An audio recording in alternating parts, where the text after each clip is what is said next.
This is Digital Perspectives with Brad Kimes. Subscribe for new content notifications. Now, here's Brad Kimes. Come on in. Welcome back to the show, everybody. You can follow me on Twitter at BackupBradleyAbove and all the things that we're talking about here today. And today we're talking about China.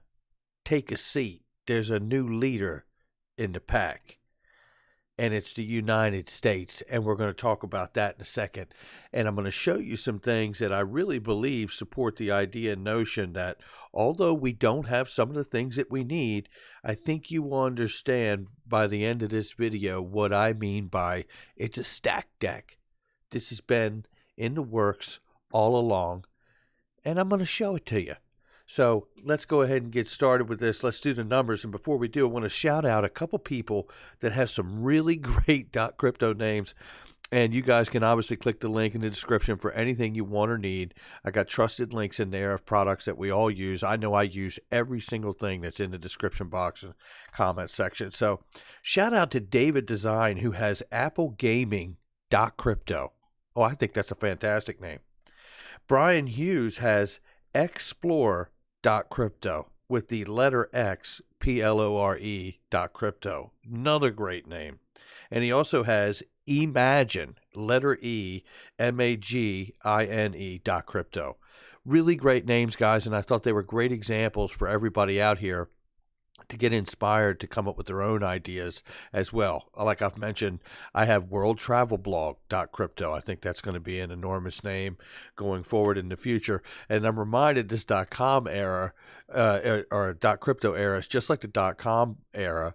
And, you know, insurance.com, business.com sold for tens of millions of dollars. Now, I'm not saying these will. I'm just saying there was a market there for that. I believe there'll be a market for really great names with this space as well. So very exciting stuff. Let's do the numbers, which is not so exciting, by the way. Currently falling like a manhole cover from the sky. Bitcoin is $11,359.68. Ethereum, $369.57. XRP is 24 cents. What in the world? 0.2414. Market cap is 10.9 billion plus, and we're looking at 24-hour volume down 1.4% at 1.2 billion, almost 1.3 in 24-hour volume, and total circulating supply has come up 76 million. We are now sitting at 45 billion 236 million plus. I always believe when I see more total circulating supply come online, I feel like that is a demand and a preparing for more liquidity demand going forward. So we'll keep an eye on that as well. Those are your numbers. Let's get into this thing because we got to make the case this morning, and let's go ahead and do it. Now, we know that the SEC issued a no action letter. Now, that's a pretty big deal because they said we're not taking any action on security tokens or alternative trading platforms that deal with digital asset securities. Well, I'll tell you something. Securitize, they heard the call to action, and they said, we felt that an acquisition was the faster route with less uncertainty. And this is what I'm talking about. We talk about this all the time, about how emerging markets go through these acquisitions, mergers, and partnerships as they grow, and that space and industry begins to grow because it's a natural growth period. And this is what you see here as well. Securitize goes license shopping with acquisition of SEC registered broker dealer, which is Distributed Technology Markets.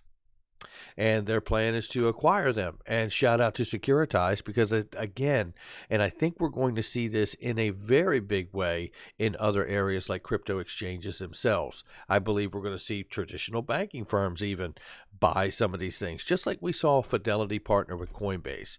There could be a complete acquisition on that at some point instead of a partnership. We'll see how it goes. But you get the idea. Let's keep this moving because we got some real juicy stuff to get into this morning. Let's start right here. Shout out to Danelle Dixon from XLM Stellar.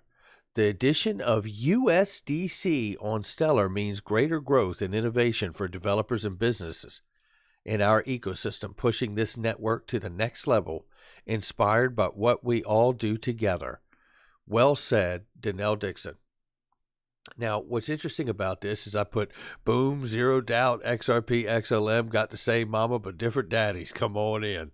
You know, if you're not aware, you're new in the space, Jed McCaleb really created the XRP ledger, right? And then brought in Arthur Brito and David Schwartz to continue to expand on that. He had a falling out with the company, supposedly, and took the code of the XRP ledger with him and started Stellar. Now, they went their own separate ways since then, but I do believe that those two things, not financial advice, will be very important in the digital asset space going forward. And so do the people and the entities behind the USDC, making it available now on Stellar. Now, that's interesting because I'm going to play this clip for you from Jeremy Allaire from Circle, backed by Goldman Sachs, talking with Brian Brooks, and Brian Brooks is going to make a comment here where he talks about his time, who is now, Brian Brooks, now the head of the OCC, Office of Comptroller of Currency, head of the National Banking Division in the United States of America, used to be the chief legal officer for Coinbase. Oh, yeah. Yeah. And if you go back far enough, you'll see that he also used to work at One West Bank with Steve Mnuchin, the head of the U.S. Treasury. Can't make it up. Let's listen to what he says here. You know that you and I worked together at Coinbase. When I was at Coinbase, you were at Circle. We put together one of the most important stablecoin projects in the world. And, you know, that's just another version of the same thing. Yeah. Dollars are important. The U.S. dollar is still, you know, hanging on as the global reserve currency. Hanging on as the global reserve currency. What he's talking about is the USDC. That was worked on with Brian Brooks at his time at Coinbase as the chief legal officer, making sure basically whatever they did, it was completely compliant and where it needed to be for the long-term vision. Well, I think we're seeing some of that long-term vision roll out in front of us now with Jeremy Allaire and now Danelle Dixon and the Stellar Network. Congratulations to them. Let's keep building on this because, boom, this just got bigger. President Trump's tech supremacy strategy calls for investing, promoting, and adopting distributed ledger technology. Come on in. Yeah, let's take a look at this because the reality is what I see in that statement here is really an unveiling of what we've already known. But let's go ahead and just take a look at this for a second because it's very short, very quick read. And basically here we are here. The Trump administration has included distributed ledger technologies, the granddaddy tech behind cryptocurrency and blockchain, in its strategy for preserving America's technological supremacy over China and Russia. Have a seat, China. This is about to get interesting because the United States has just said, I'm going to be the leader in this fourth industrial revolution. Don't believe it. It's still true. DLT is one of the 20 focus areas of the National Security Council Critical and Emerging Technology shortlist.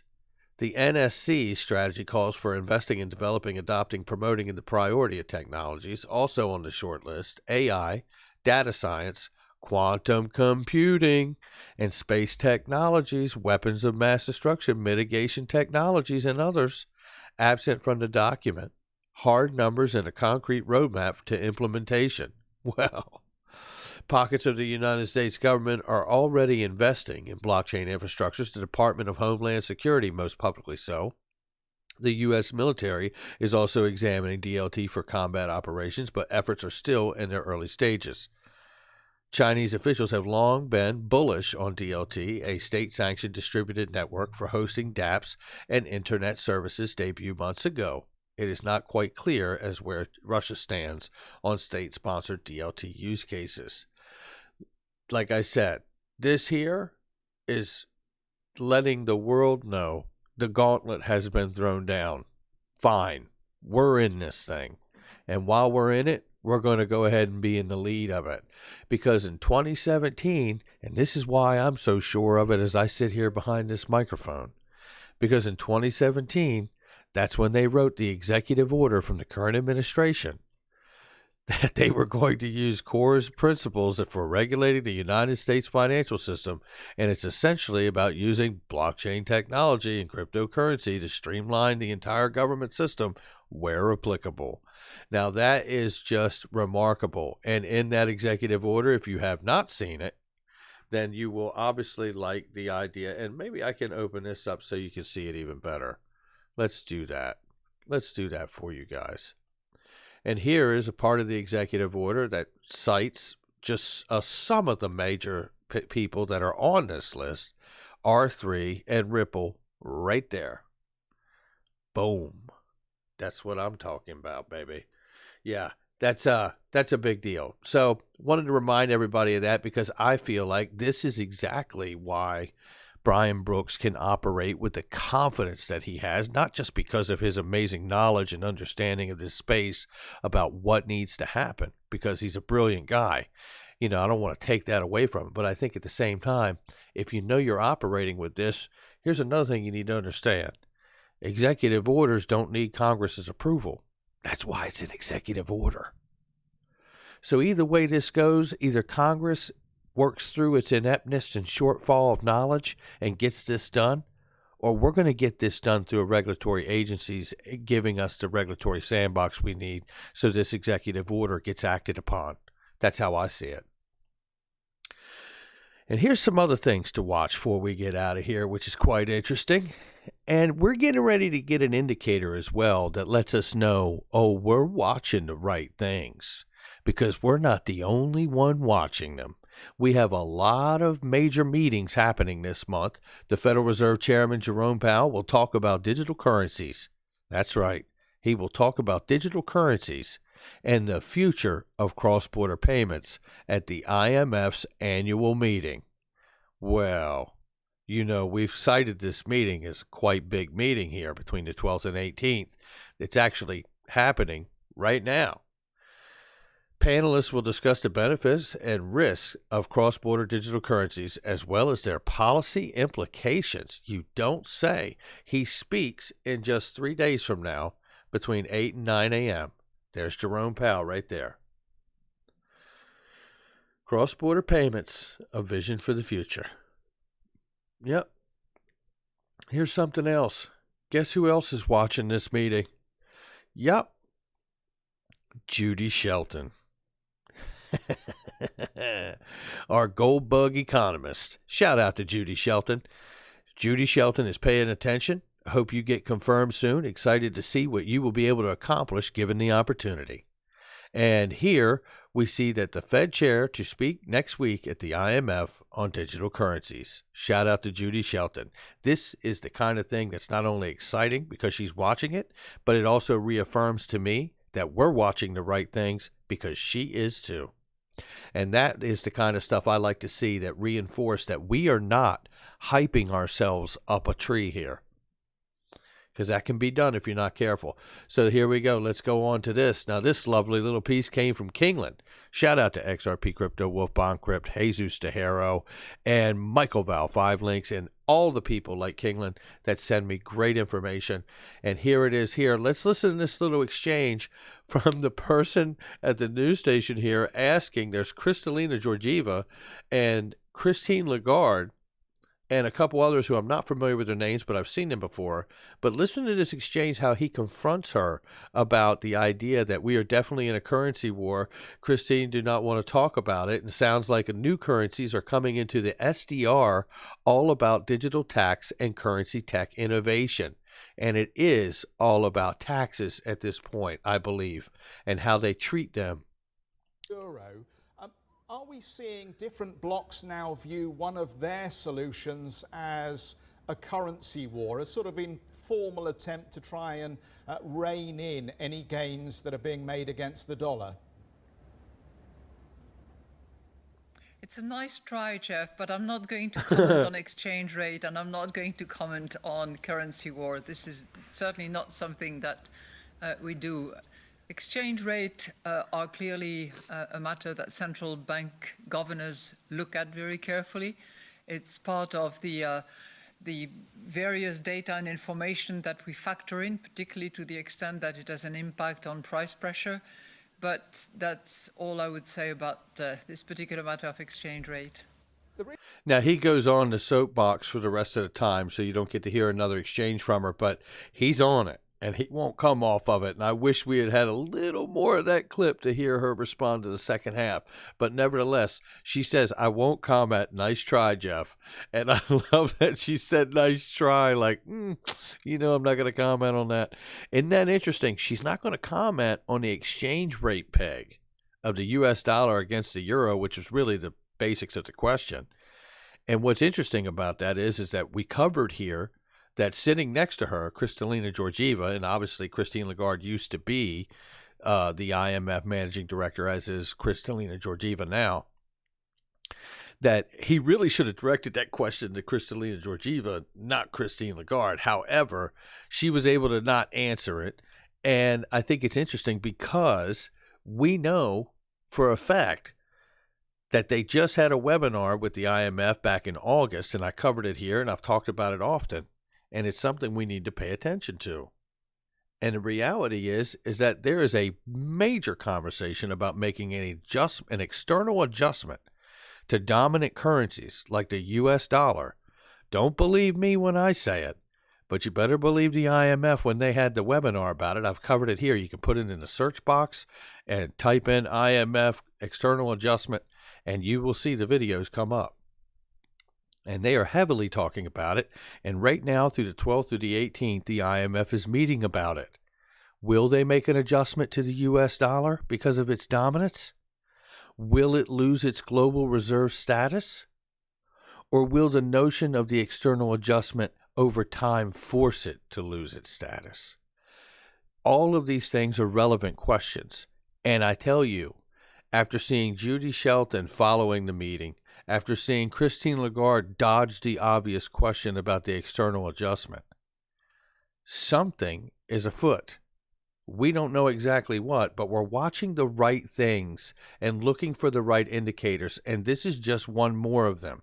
Now, I'm not going to play this, but this is the Saudi Arabia country who happens to be right now the president of the G20 at this time. Now, they have a digital task force that's meeting this month as well. Isn't that interesting? Things that make you go, These are the right things to pay attention to. The Financial Stability Board, the G20, the IMF meetings, right? What Jerome Powell's doing with the Fed. Is the U.S. Treasury and the Fed getting ready to make a decision about the use of either digital currencies for cross-border payments? Is there going to be a special designation like a SIFMU, a systemically important financial market utility or infrastructure designation made about the ILP, the XRP ledger, and potentially Ripple Net?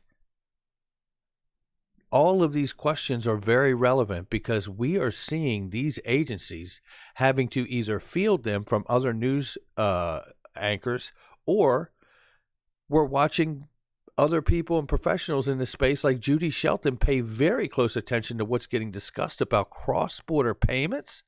This is a woman who has proposed a gold-backed system for the major currencies of the world and a neutral reference point that sits in between all the major currencies of the world. Things are getting interesting, I'll tell you that much. One thing I can say, it's not a mistake, it's not a guess, and no one's hyping up a tree. This digital asset space and the fourth industrial revolution just got a new leader. It's the United States. Don't believe it. It's still true. Make sure you check out the links in the description in the comment section. There's always going to be something there to help you if you need it or want it. And make sure you leave a comment below and share with somebody you know. I'll catch all of you on the next one.